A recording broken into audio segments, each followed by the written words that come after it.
Obviously, the ninth pick comes up. No trades for the Spurs, and they end up going with Baylor forward Jeremy Sochan. What are your thoughts on him? It played out exactly as we predicted it would, Jude. I don't know if you remember. I asked you. I said, so let's say Shaden Sharp's gone, Dyson Daniels is gone, and it's basically between Jeremy Sohan and Jalen Duren at that ninth pick. Who do you go with? We both picked Jeremy Sohan.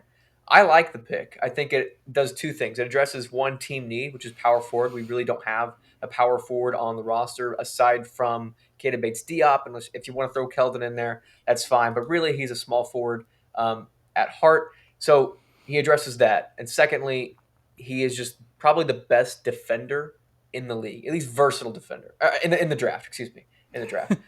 I mean, Chet Holmgren is probably like the best defender because he's a shot blocker and he's just like 7'3" or whatever, and he's just a monster. But a guy that can guard 1 through 5 on any given night and give you also some playmaking ability out of that post position. I like the pick, Jude. I like it a lot.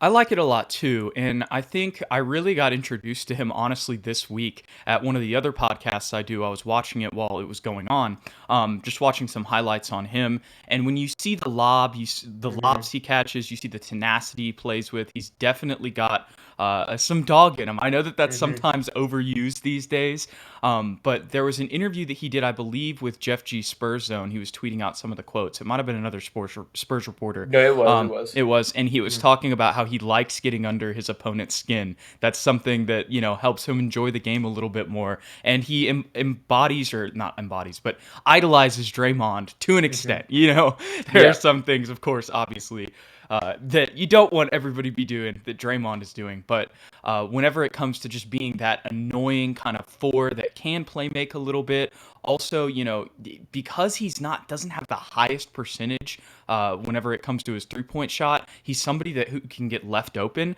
But if you watch his tape, he doesn't have a broken jumper. Like Mm-mm. he can hit the three, and I think if you get him in the room with Chip, he's going to be a stretch for sooner than later. And then when you combine that with his aggressiveness driving to the rim, his rebounding ability, was Big 12 freshman, or not freshman of the year, Big 12 sixth man of the year, excuse me. On top of the fact he just turned 19, I didn't realize how young he was.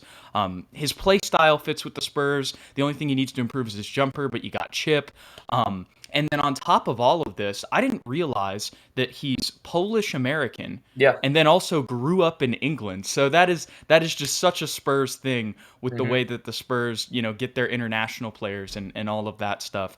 So I think that he really fits the Spurs culture. I think that he fits a need. And I think the best part about all of this is Brian Wright said he's taking best player available. So he also thought that at 9, he was the best player on the board. And we saw with Joshua Primo, he had Primo a lot higher on his big board than a lot of other teams. And that seemed to work out well. So we'll hope that the same thing's right with Jeremy Sochan. Dude, I just realized something. We got What's the up? Worm 2.0. Who's He changes that? his hair color. Oh Dennis yeah. Rodman. Yes, He's our yes. new I Dennis can't I didn't Rodman. know it was the worm, but You didn't know that was his nickname, the Worm. Let's try and start that petition. And Jeremy Sohan's new nickname is Worm 2.0 he did say because, that. He said he knew he was going to be like the second Spur, the only Spur other than Dennis Rodman that's changed his hair as much as he has. dude, I like it. We need that Hmm. on our team. We need somebody to shake it up a little bit. Yeah, and if you watch him, I mean, you have him and Keldon at the 3 and the 4 when Yeah. they're, in their real flexing mode, and we can definitely get under some team skin for sure.